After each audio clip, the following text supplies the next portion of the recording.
2장부터 3장은 일곱 교회에 주시는 말씀입니다. 이것을 일곱 교회에 주신 말씀으로 이해하지 말고 천년왕국 시대를 살고 있는 우리에게 이 시대 모든 교회에 주신 말씀으로 받아야 합니다. 왜 그러냐면 일곱 교회 단순히 성령 하나님께서 일곱 교회에만 말하고자 하는 게 아니기 때문이죠. 그래서 이 시대 마지막 시대를 살아가는 모든 교회에 주시는 메시지다 이렇게 받으셔야 됩니다. 자, 먼저는 첫 번째는 에베소 교회인데요. 에베소 지역에 대한 이야기를 함께 먼저 좀 나누겠습니다. 당시 에베소라는 도시는 인구가 25만 명이 넘을 만큼 큰 도시로 알려져 있고요. 로마 제국 안에서 전 세계에 몇 개 안 되는 아주 중요한 도시 몇 개 중 하나로 꼽힐 만큼 큰 도시로 알려져 있는 데가 에베소입니다. 특별히 에베소는 우상 숭배가 아주 극심했던 동네로 지역으로 알려져 있습니다. 사도행전 19장에 보면 아데미 여신을 섬긴다는 표현이 나오죠.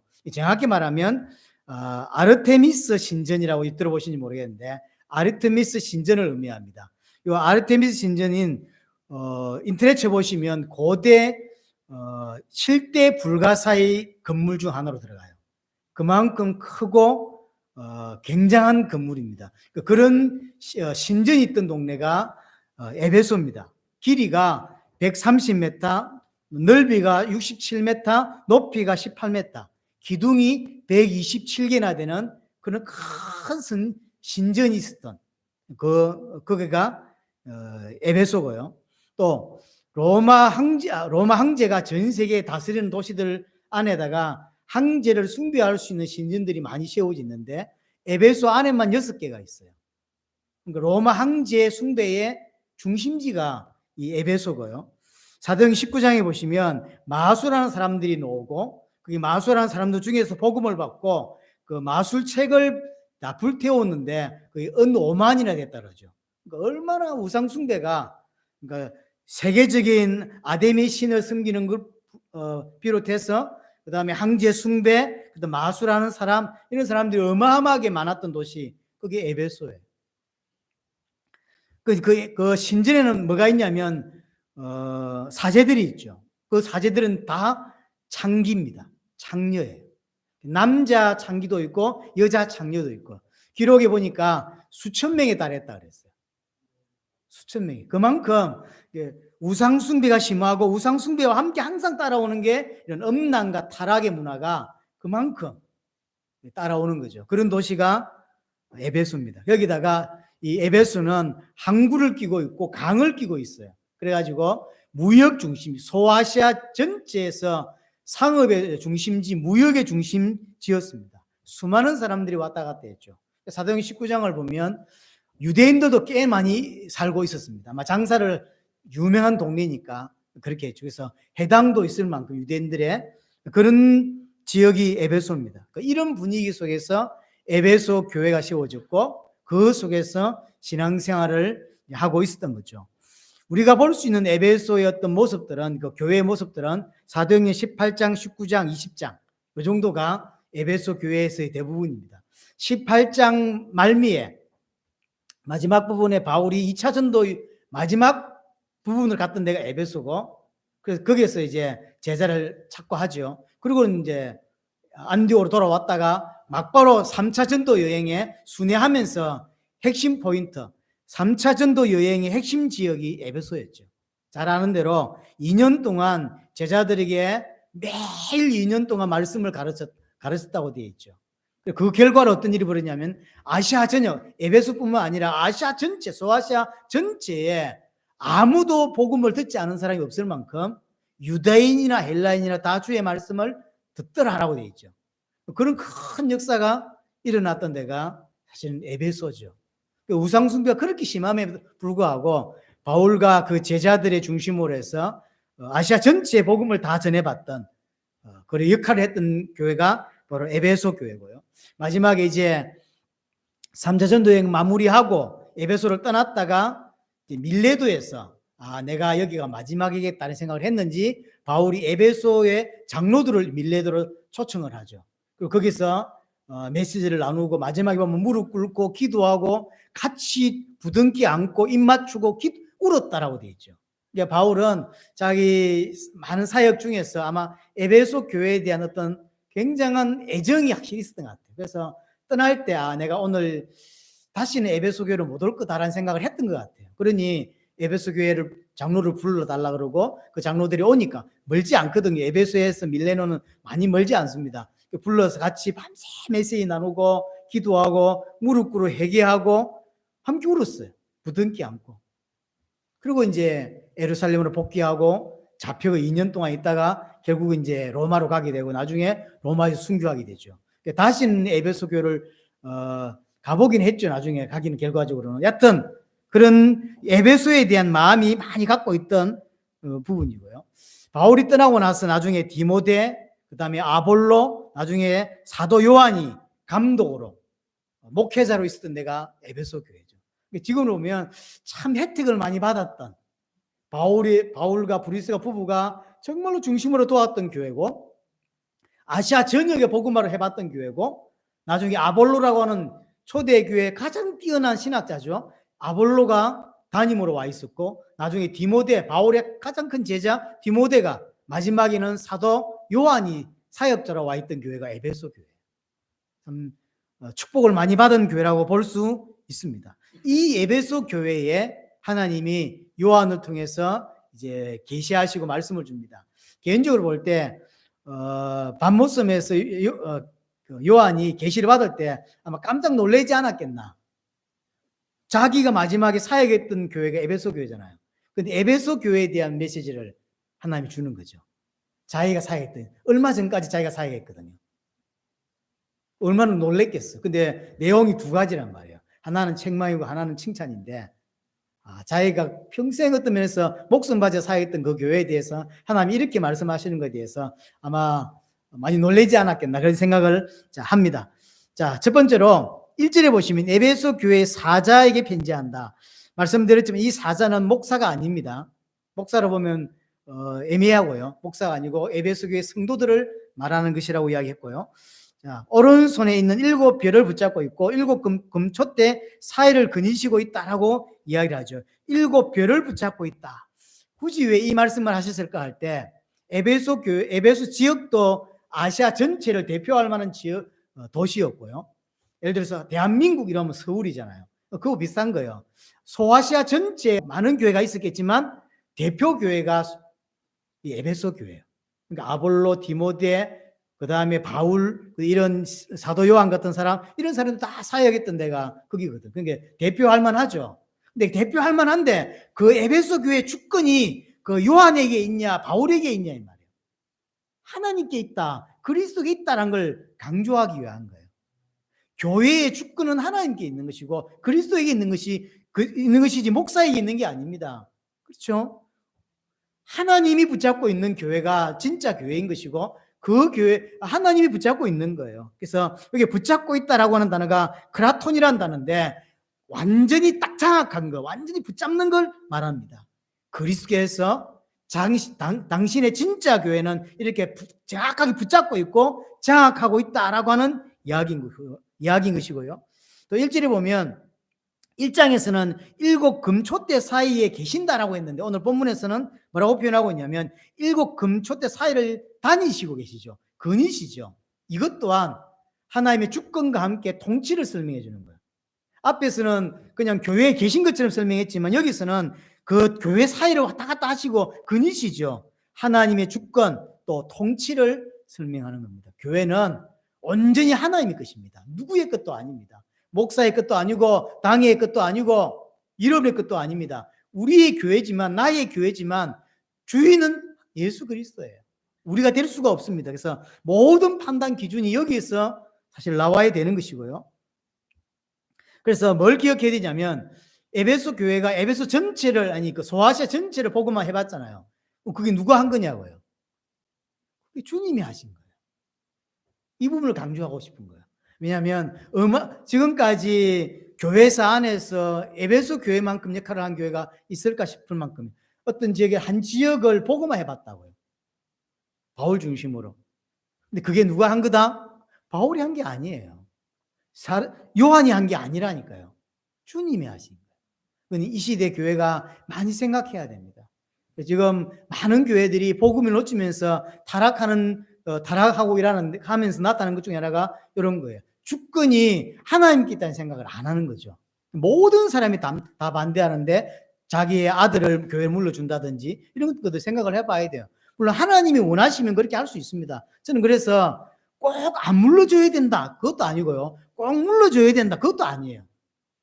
그게 기준이 뭐냐고요. 하나님이 원하시고 만약 성도들이 100% 원한다면 자기 아들이고 사위고 뭐 상관이 있습니까? 근데 주로 어떻게 물려지죠? 남 주기 아깝거든. 자기가 개척해가지고. 그러니까 뭐 지금 서울에서도 그 뭐 명자 들어가는 교회도 지금까지도 날리고 뭐 다른 사람들은 같이 안 하려고 그러고. 주권이 하나님께 있는데 정말로 주권이 하나님께 있냐 이 말이에요. 그렇지 않아요. 교회 대부분 돌아가는 걸 보면 주권이 성도들에게 있고 목사에게 있고 장로들에게 있지 주권이 하나님께 있다라고 안 보일 때가 참 많습니다. 저는 이건 좀 많이 명심해야 될 필요가 있다 생각되고요. 2절 3절에 보면 2절에 내가 네 행위와 수고와 내 인내를 안다라고 이야기했고 3절 마지막 부분에도 내 이름을 위하여 견디고 게으르지 아니한 것을 내가 안다 아노라라고 했죠. 이 안다란 말은 우리가 아는 안다란 개념이 아닙니다. 요 안다란 말은 하나님께서 일거수일투족을 낱낱이 다 안다라는 뜻이에요. 지금 에베소 교회의 문제, 에베소 교회가 어떻게 살아야 되고 어떻게 가야 되는 걸 처음부터 끝까지 다 알고 계시고 또 성도들이 지금 신앙생활하는 그 일거수일투족 낱낱이 모든 것을 알고 계신다라는 것을 이야기하고 있습니다. 우리는 보통 우리가 한 행동에 대해서 잘 모를 때가 있어요. 이야기를 해주면 내가 그랬어? 라고 할 때가 있거든요.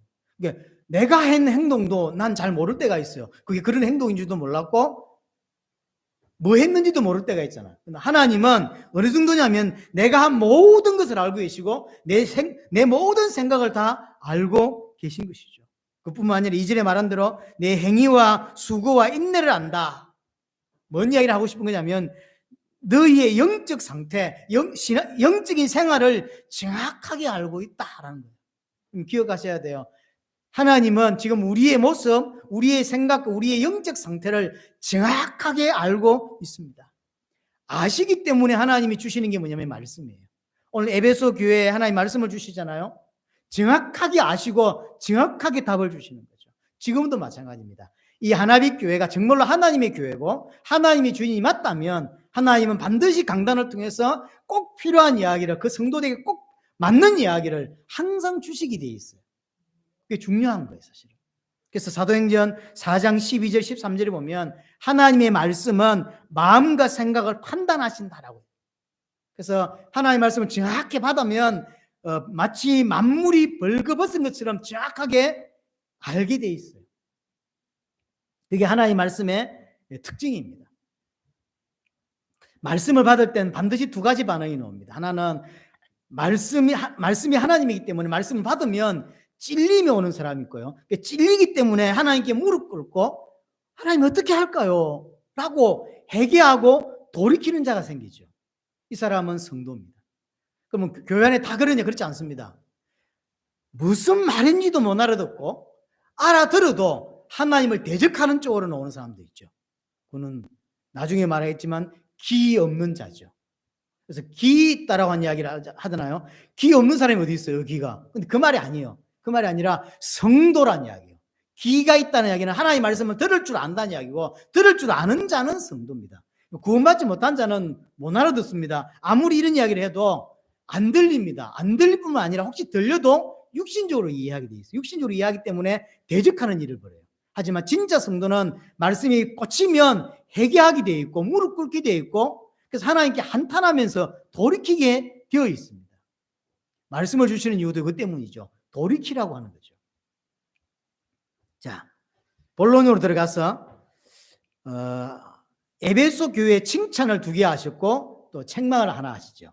칭찬은 2개입니다. 하나는 수고와 하나는 인내입니다. 첫 번째 수고에 대한 이야기를 한번 보겠습니다. 2절 3절 보세요.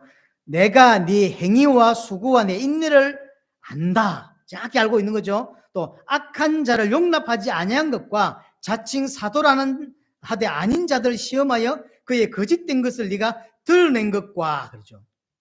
이런 수고를 했어요. 자, 악한 자들을 용납하지 아니하는 수고. 또 자칭 사도라고 하지만 사도가 아닌 자들을 시험해서 테스트해서 이 잘못된 자들이다, 이 거짓 사도들이다라는 걸 드러내는 이런 수고를 한 거예요. 그냥 못 본 척 한 게 아니라 어떤 수고를 했냐면 많은 이단들이 교회 안으로 몰려드는데 이것을 철저하게 구별해내고 그래서 사도 아닌 걸 다 밝히 드러내는 이런 수고를 했다는 거죠.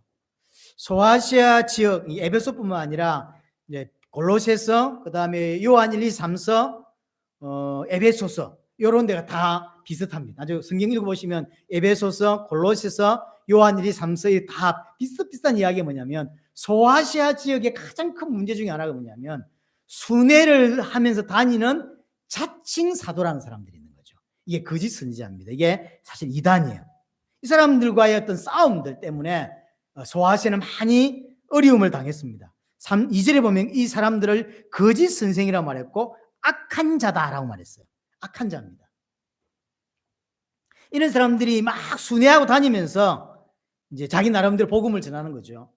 근데 사도행 20장을 한번 가볼까요? 사도행 20장에 보면 아마 분위기를 대충 볼 수 있죠. 20장 29절 보세요. 마지막 이제 에베소교회 장로들을 밀레노로 불러서 말씀을 나누면서 하는 이야기거든요. 20장 29절 보시면 내가 떠난 후에 이제 장로들하고 마지막 메시지입니다. 내가 떠난 후에 사나운 이리가 여러분에게 들어와서 그 양떼를 아끼지 아니하며 또한 여러분 중에서도 제자들을 끌어 자기를 따르게 하려고 어그러진 말을 하는 사람들이 일어날 줄 내가 안다. 이게 벌써 마지막 사역을 하고 떠날 때 내가 가고 나면 분명히 문 일이 일어나겠구나 하는 걸 이제 이게 예언일까요? 이 예언이 아니란 말이에요. 무슨 말이냐면 벌써 소아시아 지역에 그런 사람들이 많았던 거예요. 그리고 교회 안에도 바울이 언제 강하게 이렇게 서 있으니까 이제 가만히 있어 그렇지 내가 떠나고 나면 저 집사님 분명히 치고 놀 놈인데 저 교회 문제 일으킬 건데 라는 생각을 바울은 하고 있는 거예요. 그래서 장로들을 불러놓고 마지막 메시지하고 울고불고 할 때 이야기를 한 거죠. 내가 떠나면 교회 안에 이런 일이 일어날 거고 교회 안에서도 이런 문제를 이렇게 이리가 들어와서는요 교회를 어지럽게 하겠다는 거예요. 그게 예언이 아니라 벌써 소아시아식 전체에 이런 일들이 많이 있었던 거죠, 사실은.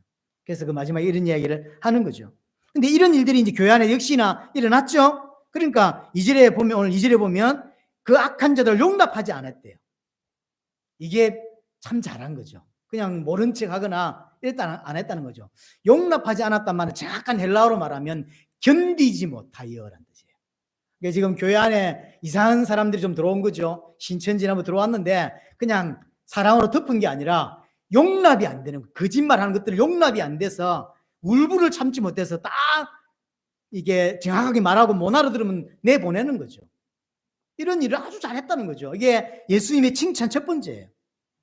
그래서 거짓 진리를 가르치는 사람들을 보면 견디지 못하고 용납지 못했다는 거죠. 이게 왜 중요하냐면 결국 거짓 교리, 거짓 진리는 사람을 죽게 만들고 사람을 지옥 가게 만들어요. 하나님이 얼마나 미워하시는 사람이냐 말이에요. 단순히 사랑으로 덮어야 되는 게 아닙니다. 이걸 에베소교는 참 잘한 거죠. 그게 시험했다는 표현도 쓰죠. 그러니까 여기 보시면 2절 다시 보세요. 악한 자들 용납지 아니한 것과 자칭 사도로 하되 아닌 자들을 시험하여 자칭 사도들이라고 해. 나름 잘 가르친다는 거죠. 그들을 왔는데 이들을 시험해서 그의 거짓된 것을 드러내게 만들었다. 정확한 복음을 전하고 하니까 드러난 거죠, 이게. 이런 걸 참 잘한 것 같아요. 아주 그러니까 말할까요? 복음에 대한 아주 선명한 기준, 칼날 같은 기준을 확실히 가지고 있던 교회가 에베소 교회예요. 아마 사도 요한 같은 디모데 같은 바울 같은 사람들이 배워서 아마 그런 혜택도 있었겠죠. 여하튼 아주 어마어마한 이단들이 들어오는데 그걸 용납지 않냐고 아주 칼날 같은 기준을 딱 가지고 딱 쳐내거나 거짓으로 들어왔는데 다 드러나게 만들었다는 거죠. 자칭 사도이고 왔지만 이제 과거형이죠. 과거에 그랬어요. 하지만 지금은 거짓으로 드러나 버린 거죠. 그러니까 더 이상 교회 못 견디고 다른 데로 또 갔겠지. 이런 걸 참 잘한 교회가 에베소 교회입니다. 이런 사람들이 에베소 교회 안에도 왔던 거죠. 교사라고 하면서 사도라고 하면서. 그래서 자칭 사도라고 했지만 과거형이죠. 지금은 아닌 자들로 드러났다. 교회가 그들을 검증하고 거짓 교사라는 사실을, 거짓 사도라는 사실을 더 드러내게 된 거죠. 제가 이걸 찾다가 찾은 것 중에 하나가 뭐냐면 이그나티우스라고 그 사도 요한의 제자입니다. 사도 요한의 제자, AD 100년쯤에 사역을 했던 바로 아마 이 에베소 교회 후임 사역자로 제가 알고 있는데요. 속사도는 6명이 있는데요. 그 속사도로 불리는 이그나티우스 글에 의하면 이 에베소 교회는 거짓 선생들을 용납지 않은 교회로 유명했다는 글이 있어요. 자, 참 에베소 교회는 그걸 하나는 참 잘했구나. 칼라 같이 서 있는 거죠. 기준이 명확한 거, 복음에 대한 기준이 아주 명확했던 거죠. 이것은 우리 또한 필요합니다. 그렇죠? 뭐가 뭔지 구별하지 못하는 게 이 시대인데 정확한 선명한 복음에 대한 기준이 딱 서 있는 교회. 너무나 잘못된 신앙들이 많습니다. 번영신학적이고 우상숭배적인 신앙들, 극단적인 신비주의들 많죠. 거기다가 요즘은 영향받을 수 있는 유튜브 같은 이런 것들이 너무 많이 발달되어 있어요. 그래서 사실 뭐가 거짓이고 뭐가 진리인지 구별하기 힘들 만큼 유튜브로 그냥 들으면 이게 좋은 건지 나쁜 건지 구별하기 힘들어요, 요즘 성도들은. 그렇죠. 그래서 복음이 올바로 쓴다는 것이 뭔지를 여러분들 아셔야 되고요. 에베소 교회가 참 잘한 게 이 부분이에요. 아주 선명한 이런 부분들. 거짓 진리를 분별해내고 그 거짓 진리를 전하는 사람을 보면 견디지 못하고 그런 것을 다 이렇게 쳐내고 이런 아주 복음에 아주 선명한 자로 세워져 있다는 게 에베소 교회의 큰 장점입니다. 또 하나가 이제 인내입니다. 에베소 교회 칭찬 두 번째가 인내인데 3절에 그렇게 표현했죠. 내가 참고 내 이름을 위하여 견디고 겨루지 아니한 것을 내가 안다. 견디죠. 인내거든요. 인내라고 하는 것은 평안할 때 오는 것이 아니죠. 어려운 환경, 고난, 좋지 못한 환경들 속에서 참고 견디는 거잖아요. 근데 뭐 때문에 참고 견뎠냐면 내 이름을 위하여 견뎠다라고 하죠. 에베소 교회는 자신들의 잘못된 행동 때문에 인내한 게 아니에요. 뭐 때문에 했습니까? 믿음 때문에 고난을 당했고 믿음을 지키기 위해서 인내했던 거죠. 그래서 예수님을 바르게 믿기 위해서 고난을 당했어요. 그거 아니면 고난 안 당할 수 있었던 거죠. 그냥 세상 사람 살아가는 대로 순응하면서 살아갈 수 있었는데 그렇게 하지 않은 거죠. 고통일 줄 알면서도 믿음을 위해 살고자 노력했던 사람들. 그게 에베소 교회예요. 그래서 고난당한 거고 그것 때문에 인내했던 사람들이죠. 이런 예수님의 칭찬은 우리 교회가 갖추어 가야 될 덕목들입니다. 수고, 복음을 위한 수고, 진리를 지키기 위한 수고, 거짓들이 들어갈 때 막아내고, 그래서 그걸 막아내려면 내가 선명하게 서 있어야 돼요. 그래서 제가 여러분들 성경을 배우고 하나님의 음성을 제대로 들어서 내가 복음에 선명하게 서 있는 노력들, 그게 있어야 어떻게 구별해내지. 앞뒤 구별도 못하는데 어떻게 이런 걸 해냅니까? 그래서 그런 것도 구별해내기 위한 선명한 어떤 노력들이 있었고, 그게 수고를 했고, 그런 것에 수고했고, 또 복음 위에 살고 싶고, 올바른 믿음 위에 살고 싶은 이런 고생들, 인내들이 있었던 거죠. 이런 것들은 우리가 사실 갖춰야 될 부분이라고 생각이 되고요. 이제 두 번째로 에베소 교회가 받은 책망입니다. 칭찬도 있지만 중요한 책망이 있죠. 교회를 책망하는 이유는 심판하려고 하는 게 아니라는 걸 먼저 마음에 두셔야 돼요. 하나님 이름의 말씀을 때 찔림을 줄 때 하나님 나를 미워하시거나 나를 심판하시려고 하는 게 아니에요.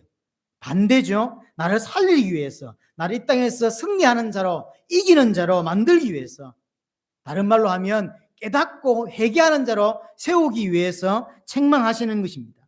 에베소 교회 책망도 마찬가지죠. 에베소 교회를 심판하려고 하는 것이 아니라 바르게 세우려고 책망하고 있다는 것이죠.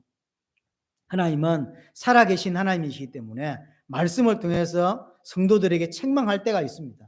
자녀들을 키울 때 생각해 보세요. 무조건 오냐오냐 키우는 부모가 어디 있어요?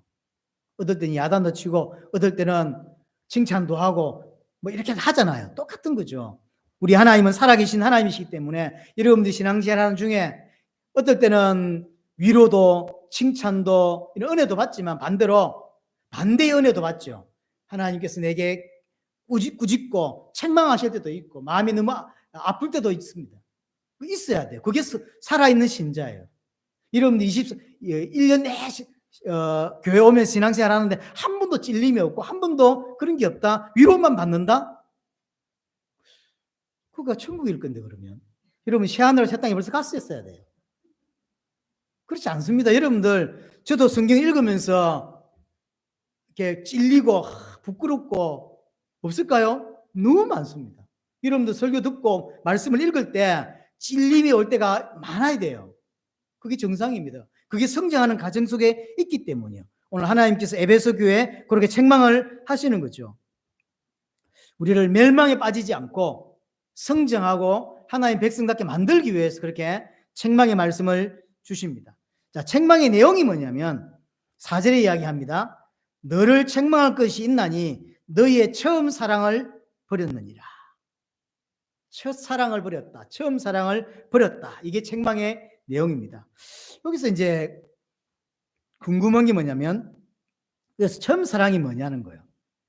뭔데 처음 사랑을 버렸냐. 그래서 뭐 찾아보니까 하나님에 대한 사랑을 버렸다. 또는 성도들 간의 사랑을 버렸다. 어떤 학자들은 둘 다 버린 거다. 뭐 이런 가지를 이야기한다고요. 근데 이제 2절, 3절을 보고 그 다음에 5절, 6절을 이렇게 보면 처음 사랑을 잃어버렸는데 비진리와 싸우고 있고요. 처음 사랑을 잃어버렸는데 니골라당의 행위를 미워하고 있어요. 자, 그러면 처음 사랑을 버렸다는 것은 진리를 버린 것은 아니라는 건 알 수가 있죠. 처음 사랑을 버렸지만 뭘 하고 있냐면 진리와는 계속 싸우고 있어요. 비진리와 싸우는 거죠. 그리고 6절에 나온 대로 니골라당 아주 이상한 것들이거든요. 이런 것들과 싸우고 있어. 교회 안에 그런 사람들이 존재하지 못하도록 싸우고 있다고. 그러니까 비진리와 싸우는 걸 하고 있지만 처음 사랑은 버린 거죠. 그러면 진리를 버린 거, 진리를 잃어버린 건 분명히 아닌 것이죠. 우리가 알아야 될 건 뭐냐면 진리를 가지고 있으면서 또 비진리와 싸우면서도 첫사랑을 잃어버릴 수 있다는 거예요. 그게 중요하죠. 그래서 에베소 교회는 복음에 대한 아주 선명한 기준, 칼날 같은 기준을 가지고 있으면서 첫사랑을 잃어버린 거예요. 여기를 좀 마음에 둘 필요가 이제 있다는 것이죠. 저기 6절 보시면 오직 내게 이것이 있으니 네가 니골라당의 행위를 미워하는도다. 잘하는 거란 말이에요. 니골라당의 행위를 미워한다. 현재 그렇다는 이야기죠. 이런 니골라당 같은 사람들, 거짓 사도, 악한 자로부터 교회를 에베소 교회는 지켜내고 있어요. 그럼에도 처음 사랑을 잃어버린 거거든요. 칼날 같은 기준을 가지고 있지만 그럴 수 있다는 거죠. 자, 그러면 진리의 아주 칼날 같은 잣대를 가지고 진리를 소화하고 있는 모습은 분명히 에베소 교회에 있지만 이게 어떤 거냐는 거죠. 겉모습만 그런 거예요. 겉모습만. 쉽게 말하면 진리를 소화하는 것이 어디에서 나와져야 되냐는 거예요. 하나님의 사랑, 복음에 대한 가치에 대한 사랑에서 그게 나와져야 되지 않냐는 거죠. 근데 비진리와 싸우는 아주 선명한 기준을 가지고 있는데 그거는 껍데기에 불과하다 이 말이에요. 그 복음을 왜 수호하고 진리를 왜 수호해야 됩니까? 라고 할 때 그건 하나님의 사랑 때문인 거죠. 하나님이 주신 사랑과 그 복음의 은혜와 그 복음의 감격과 그 사랑 때문에 진리를 수호하는 거지. 뭐 때문에 진리를 수호합니까? 에베소에는 그 사랑을 잃어버린 거예요. 사랑은 잃어버렸지만 칼 같은 정통성을 가지고 있는 거죠. 우리 교회는 원래 이걸 잘해. 왜 잘해야 됩니까? 복음에 대한 사랑, 하나님에 대한 사랑 때문이어야 되는데 그 사랑은 잃어버리고 복음에 대한 사랑을 잃어버리고 정통만 고수하고 있는 거죠. 그런 사실 그거는 본질을 놓친 거예요. 하나님에 대한 깊은 사랑이 없는데 정통만 딱 서 있다고. 마치 대한민국에 우리 교단이 대한민국의 정통 있는 교단이다라면서 그게 뭔 정통 있는 교회예요? 쉽게 말하면 신앙의 본질을 하나님이 이야기하고 있는 거죠. 진리를 소화하는 것은 하나님의 사랑에서 나와야 돼요. 하나님을 사랑하고 복음을 사랑하는 결과로서 진리를 사랑해야 되는 것인데 그 사랑은 없는데 진리를 지키는 껍데기만 갖고 있는 거죠. 자기는 메말라 있는데 하나님의 사랑은 없는데 진리만 소화하고 있는 거죠. 왜냐하면 옛날부터 잘하던 거거든요.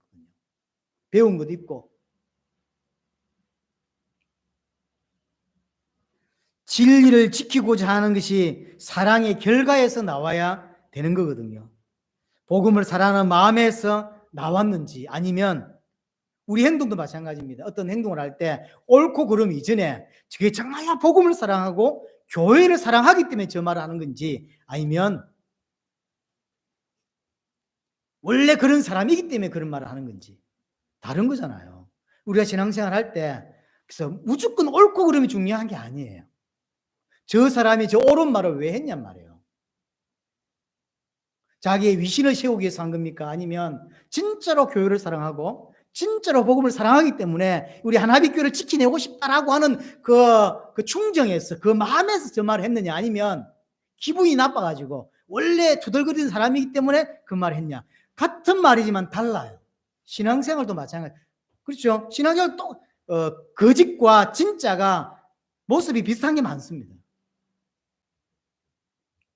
그래서 에베소 교회는 시간이 지나면서 본질을 잃어버린 채 진리 수호에 빠져 있는 이런 껍데기 신앙의 모습을 가지고 있어요. 그게 처음 사랑을 잃어버린 거예요. 그래서 에베소 교회의 책망은 신앙의 본질적인 부분을 경고하는 것입니다. 복음에서 나온 모습과 종교에서 나온 모습은 비슷합니다. 거의 구별하기 힘들 부분이 많습니다. 왜냐하면 바른 삶을 살게 하고 어떤 때 감사하고 또 기쁨으로 살아가는 이 모습은 복음에만 있냐면 종교에도 있습니다. 그렇죠? 신호 잘 지키고 거짓말하지 않고 종교인답게 정직하게 살고 그러면서 감사하고 감격하고 내 어떤 받은 것들을 이웃에게 나눌 줄 알고 이건 여러분에게만 있나요? 이 복음 받은 사람에게만 있나요? 그렇지 않아요. 이는 복음하고 전혀 상관없이 종교인에게도 얼마든지 있을 수 있는 거예요.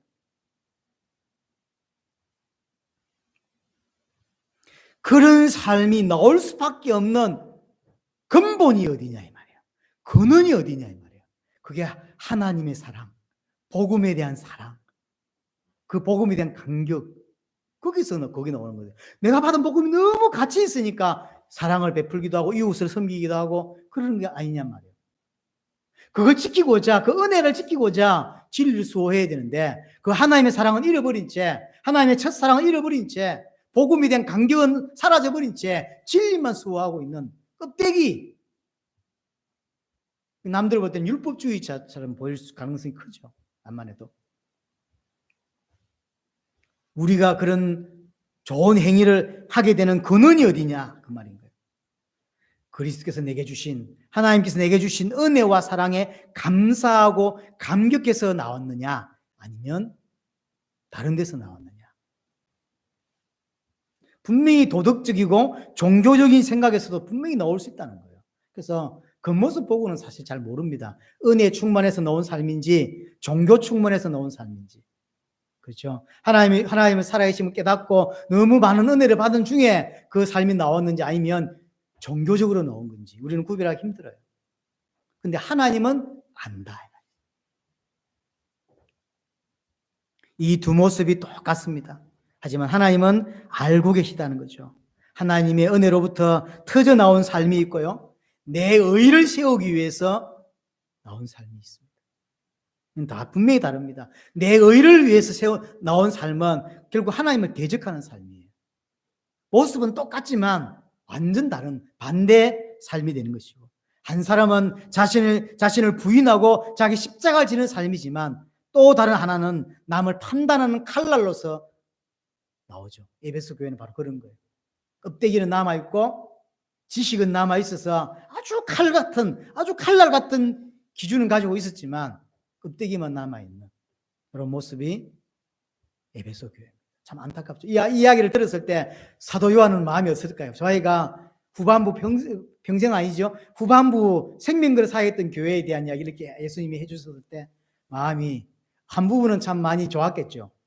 근데 한 부분은 우리 교회가 내가 섬겼던 교회가 이랬단 말이야. 이걸 진짜로 알았을 때는 많이 아플까요?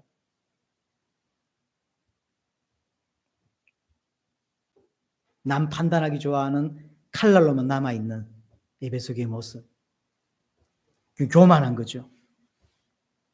에베소 교회는 진리에 대한 칼날 같은 잣대를 분명히 가지고 있었습니다. 하지만 교회 안에 있어야 되는 하나님께서 당연히 당신의 교회에 주시는 그 하나님의 참사랑, 그 은혜, 그 감사, 감격, 그 복음에 대해 그 감격을 잃어버린 것이죠. 처음부터 잃어버렸을까요? 아니요. 처음에 바울과 여러 브리스 부부 같은 사람들 통해서 복음 받았을 때 얼마나 감격했고, 두란노 서원에서 2년 교육받고 아시아 전체를 살리는데 얼마나 가슴 뛰었을까요? 우리가 마치 처음에 당세복을 알고 전시를 뛰어다닐 때 이렇게 죽고 싶다라고 마음이 막 부릴 때 일어난 적이 있었거든요. 물론 지금 죽었다는 말은 아니고요. 근데 시간이 지나면 이 사라져버립니다. 그래서 추억만 남죠. 그때 그랬는데 엘살바도르에서. 좋은 게 아니거든요. 그게 계속 가야 되는데 그게 안 가요. 에베소 교회가 그 감격과 감사로 있었는데 처음에는 그랬어요. 하지만 시간 지나면서 그게 쑥 사라져버려요. 하나님에 대한 사랑도, 이웃에 대한 사랑도, 교회에 대한 감격도, 성도들에 대한 감사도 잃어버린 채 살아가고 있는 거죠. 아주 냉정한 잣대만 다 가지고 있는. 옳고 그름만 분명해. 근데 사랑이 없어. 그래 되는 거예요.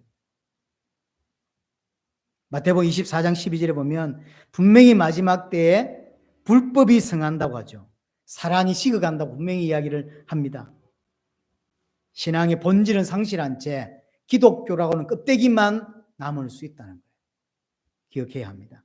우리도 에베소 교회처럼 될 수 있습니다. 아주 냉랭하면서 복음은 잃어버린 채 껍데기만 다 갖고 있을 수 있다는 사실입니다. 자, 마지막.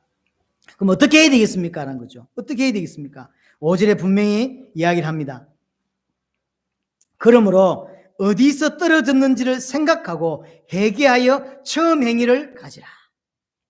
네가 어디에서 떨어졌는지를 생각하고 회개하고 처음 행위를 가지라고 이야기합니다. 어디에서 떨어졌는지를 먼저 생각하라고 합니다. 하나님으로부터 멀어져 있는 자신의 모습을 정확하게 봐야 돼요. 껍데기만 남아있는 내 모습을 정확하게 봐야 되고, 여기 생각한다는 이야기는 정확하게 말하면 기억한다 또는 마음에 새긴다는 뜻이에요. 그래서 어디에서 떨어졌는지를 정확하게 새겨야 돼요. 내가 입으로만 막 이렇게 하나님 사랑한다고 하더니 우리 지난주에 봤던 대로 멀어져 있는, 마음에서 멀어져 있는, 내 마음에서 하나님이 멀어져 있는 그런 모습을 정확하게 봐야 되죠. 보고 뭐하라고 합니까? 회개하라는 거죠. 교회는 이 말을 알아듣고 회개합니다. 교회가 아니면 깨닫지 못하죠. 그래서 교회 안에는 두 종류의 사람이 있습니다. 진짜 교회가 있고 가짜 교회가 있어요. 그래서 귀 있는 자는 들으라고 하는 것입니다. 귀 있는 자는 교회입니다. 이 말을 할 때 알아듣는 사람이 있고, 이 말을 할 때 무슨 말인지 못 알아듣는 사람이 있습니다. 5절에 회개하지 아니하면 내가 가서 내 촛대를 옮길 것이다. 가장 많이 오해되는 것 중 하나도 이 부분입니다. 촛대를 옮기겠다라고 이야기를 하는데, 저를 어떻게 쓰냐면 하나빛 교회를 예를 들어서 이런 사역에 엄청 하나님 쓰셨는데 이제 사랑을 잃어버리니까 하나님이 그 사역에 중남미를 돕던 그 사역의 이런 주체를 저 교회로 줘버렸다. 이렇게 생각하거든요. 그 의미가 아니에요. 그 의미가 아니라 이 촛대라고 하는 게 어디에서 나온 거냐면 에베소 지역은 항구 도시고 강을 끼고 있다고 그랬어요. 근데 강이 옛날이다 보니까 퇴적물이 쌓여요. 퇴적물이 쌓이니까 배가 닿을 수가 없죠. 상업을 해야 돼, 무역을 해야 돼, 배가 못 닿죠. 그러니까 에베소를 3번이나 옮겼대요. 옮긴다는 의미가 거기서 나온 거예요. 에베소가 원래 에베소인데 지역이 에베소인데 퇴적물이 많이 쌓이니까 배가 다 올 수 없고 이걸 퍼낼 수가 없다고 지금. 요즘 것도 퍼냈겠지. 그래서 다른 옆으로 또 옮긴 거죠. 이렇게. 그럼 여기는 폐허가 돼버리죠. 아무 쓸모가 여기 옮긴 거. 3번이나 옮겼대. 에베소 그 도시를 이렇게. 여기서 나온 단어입니다. 그래서 촛대를 옮긴다. 촛대는 교회입니다. 아까 1장 20절에 이야기했죠. 촛대를 옮긴다는 이야기는 교회를 옮기겠다. 다른 말로 교회를 제거하겠다라는 뜻이에요. 박탈하겠다. 교회를 박탈하겠다. 제거하겠다는 뜻입니다. 무슨 뜻일까요? 더 이상 하나님 앞에서 교회가 아니다. 구원과 관계 있는 이야기예요. 하나님이 지금까지 교회로서 당신의 백성들을 구원하시고 자녀로 삼으셨는데 이제 어느 순간 되면 그건 껍데기 교회일 수 있지만 하나님 보실 때 교회가 아닌 거예요. 구원이 없는 교회. 구원이 없는 교회가 되는 거예요. 이 촛대 옮겼단 말을 우리가 가끔 쓰는데요. 굉장히 위험한 말입니다. 구원을 하나님이 주지 않겠다라는 뜻이에요. 준 구원을 취소한단 말이 아닙니다. 앞으로 더 이상 교회로서 사용하지 않겠다는 거죠. 그럼 이 땅에 이런 교회가 있다는 이야기예요. 촛대로 옮겨버린 교회. 분명히 교회고 성도들이 1000명, 2000명이지만 구원과 전혀 관계없는 교회가 있다는 거예요. 그래서 역사의 기록에 의하면 에베소 교회는 이 경고를 받아들이고 회개했다고 합니다. 그리고 역사에 굉장히 오랫동안 하나님께 오랫동안 쓰임받은 교회로 유명하다고 합니다. 자, 2장 6절에 나와 있는 니골라당. 니골라당에 대한 이야기가 참 많습니다. 사도행 6장에 보면 7 지사 중에 하나 니골라가 있어요. 그래서 거기에 나온 니골라당이다 연기를 시키는데 제가 신학교에서 배울 때는 그렇게 배웠어요. 근데 요즘 제가 이제 여러 가지 자료를 찾아보니까 거기에 대해서 많이 좀 요즘 신학자들은 좀 반대하는, 참고할 만한 것 같아요. 실제로 그래서 니골라 당이 그7 집사 중에 한 명이었던 그 니골라가 어떤 분파를 만들어서 이단으로 빠진 그 니골라 당인지 아니면 영지주의 영향을 받은 또 다른 니골라 당인지는 정확히 모르는 거예요. 사실 알려지지 않아서 정확하게 알 수는 없습니다. 여하튼 요즘 신학자들은 대부분 이 니골라 당이, 오늘 말한 니골라 당이 그 니골라하고 다르다라고 이야기를 합니다. 그리고 분명한 것은 영지주의 영향을 받은 건 사실입니다. 하지만 정확하게 뭐다라고 좀 선명하게 말하기는 어렵다라고 대부분의 신학자들은 이야기를 합니다. 다만 니골라 당과 항상 같이 나오는 사람들이 있어요. 그게 누구냐면 발람, 그다음에 이세벨. 그러니까 이제 니골라 당을 쓸 때는 그냥 니골라만 쓰는 게 아니고 항상 니골라 당과 발람과 이세벨이 함께 뭉쳐서 같이, 그러니까 같은 의미로 늘 쓰는 거죠. 같은 의미로 늘 쓰는 거죠. 이게 발람이라고는 어원이 발라암이라는 뜻인데 이게 백성을 멸망시키다는 뜻이에요. 근데 니골라고 하는 어원도 백성을 멸망시키다는 것 같은 거예요. 그래서 하나님이 같이 묶어서 쓰는 것 같아요. 분명한 건 초기 영지주의 영향을 받은 것만은 확실한 것 같습니다. 여하튼 이 니골라 당이 행위를 2개로 성경은 설명해. 하나는 우상숭배와 하나는 음행이다라고 표현했어요. 우상숭배란 말은 원래 이 사람이 초대교회 집사했다고 치더라도 처음에는 올바른 신앙을 가졌다 할지라도 시간 지나면서 그 세상 문화에 수긍하며 살아간 사람을 말하는 거죠. 처음에는 우상숭배 거절하고 살다가 시간 지나면서 그냥 적당히 항제숭배하고, 왜냐하면 항제숭배하면 괴롭거든요. 문제가 생긴다. 그러니까 그냥 적당히 수긍하고 절하면서 이제 타협한 거죠. 이때 쓰는 거 우상숭배. 또 하나가 음행인데 방종을 말해요. 쉽게 말하면 예수님께서 내 모든 죄를 다 끝냈다, 다 해결했다. 그래서 얽매이지 마라, 자유해라 라는 거예요. 과거, 현재, 미래 모든 죄를 다 끝내기 때문에 지금 내가 짓는 죄도 죄가 아니다. 왜냐하면 내가 짓는 이 죄를 위해서 주님이 십자가 지셨기 때문에 자유해라 하는 거죠. 그게 방종이에요. 그거는 깨달은 것이 아닙니다. 이게 마음껏 죄 짓는 거예요. 죄책감이 1도 없어요. 죄책감을 가지는 자체가 벌써 죄사함을 못 받았다고 믿는 거예요. 제가 볼 때는 틀린 신앙이 아니라 하인 맞은 거예요. 말이 안 되죠. 최소한 하나님은 자기 백성이 죄로 빠질 때가 있다고. 그때 뭐가 생기냐면 죄책감, 양심의 끄리낌이라는 게 생기게 돼 있어요. 여러분들이 아무리 신앙이 없어도 교회를 계속 안 나오고 근사한데 계속 교회 안 나오고 엄두질하고 다니고 도박이나 하고 다니면 막 도박할 때는 막 하더라도 마음에 들어오면 이 뭔가 찝찝하고 이게 끄림직하고 사고가 나면 하나님이 날 때렸나 이런 생각이 들고 그게 정상이지. 맞춤하고 돌아다니면서 전혀 술도 이빨 먹고 돌아다니면서 전혀 죄책감이 없고 양심이 하이 맞은 거거든요. 지금 니골라당이 그런 사람들이에요. 다 끝났다. 모든 문제 끝났다. 나 죄 짓는 거 아니다. 내 이 죄 때문에 주님이 십자가 진 거다. 이러면서. 큰일이죠. 그래서 마지막 7절에 뭐라냐면 기 있는 자는 성령이 교회들에게 하시는 말씀을 들을지어다. 그렇죠. 기 있는 자가 누굽니까? 교회입니다. 기 있는 자가 교회입니다. 교회가 아니면 못 알아듣습니다. 이 말씀이 들리면 구원받은 교회인 거예요.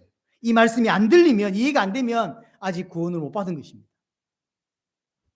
마지막 7절에 이기는 자는 그에게 내가 하나님의 낙원에 있는 생명나무 열매를 주어 먹게 할 것이다. 이긴다는 이야기가 마지막에 모든 7가지 교회 다 나옵니다. 집에 가서 찾아보세요. 이런 이야기를 충고를 해놓고 이긴다. 충고를 해놓고 이긴다. 충고해놓고 이긴다. 계속 결국 이기게 하려고 주신 메시지예요. 여러분들을 책망해서 무너지게 하고 실패하려고 주신 게 아니라 반드시 이기게 하려고. 지금은 무너져 있고 지금은 낙심해 있지만 하나님이 끌어올려서 하나님 백성답게 만들려고 하는 거거든요. 결국은 이기게 되는 거예요. 사실은. 이기는 자에게 하나님이 주시는 약속이죠. 성도는 분명히 싸움의 대상이 있다는 걸 잊지 마셔야 됩니다. 우리는 그냥 하는 게 아닙니다. 싸움의 대상이 분명히 있습니다. 그래서 이 땅의 교회를 전투하는 교회다라고 이야기를 하고요. 분명히 사단의 공격이 있고 또 하나 내 안에 사단의 공격이 있습니다. 그래서 진짜 싸움은 밖에 있는 싸움이 아니에요. 내 안에 있는 싸움입니다. 육신으로 살고 싶고 하고 그 다음에 나만을 위해 살고 싶고 하고 나를 위해 살고 싶고 하고 내가 주인공이 되고 싶어 하고 하나님이 내 밑에 있었으면 좋겠고 하나님이 내가 기도하면 무조건 들어주는 그런 나를 위해 살고 싶어하는 그 마음이 내 안에 있습니다. 그게 내 안에 있는 사단이고 내 안에 있는 바로란 말이에요. 내 싸움은 어떤 면에서 그런 어떤 고난 또는 그 핍박 때문에 오는 싸움이 큰 게 아니에요. 진짜 싸움은 내 안에 있는 싸움입니다. 이긴다는 것은 이런 것들과 싸운다는 것이고 결국은 그런 것들과 싸워서 이기는 것입니다. 여러분들이 정상적인 신앙생활을 해간다는 이야기는 그게 계속 일어나요. 그렇죠? 일어나고 또 싸우고 일어나고 또 싸우고 그게 정상입니다. 그 이긴 자의 모습은 뭡니까? 거룩인 거죠. 새하늘과 새 땅에 들어갈 수 있는 자의 모습을 갖추게 되는 것이고 그 싸움에서 이긴 자에게 뭘 주죠? 생명나무 열매를 주어 먹게 한다. 생명나무 뭘까요? 이게 새하늘과 새 땅이에요. 하나님의 나라를 상속받게 하는 거죠. 이제 뭘 생각나게 합니까? 창세기 1장 2장을 생각나게 하는 거죠. 생명나무 열매, 에덴 동산에서. 그러니까 지금 우리가 가야 될 새 에덴, 새 하늘과 새 땅을 설명해주고 있는 것입니다. 우리는 반드시 승리하게 된다. 될 것을 지금 하나님 말씀해 주는 것이죠. 그래서 그것을 승리하기 위해서 반드시 우리에게 수고가 필요하고 인내가 필요한 것입니다. 참 잘했어요. 그 부분은 예배소교회. 하지만 아쉽게도 교리만 남고 율법적인 부분만 남고 칼 같은 기준만 남았는데 그게 아쉬운 거죠. 우리는 이런 부분들을 잘 참고해서 그래서 우리는 하나님 주신 은혜로 풍성하면서도 정확한 기준을 가지고 있고 그래서 잘못된 건 잘못된 게 자꾸 볼 수 있는 눈을 가지고 있는 그러려면 그냥 다닌다고 될까요? 사실은 배워야 되고 깊이 알아야 기준을 가질 수 있는 거죠. 적당히 해가지고는 가질 수 있는 게 아닌 것이죠. 여러분에게 에베소교회를 주시는 메시지를 통해서 분명하게 세워지고 또한 에베소교회가 놓쳤던 그 첫사랑과 함께 하나님의 큰 은혜를 놓치지 않는 은혜가 있게 되기를 바랍니다.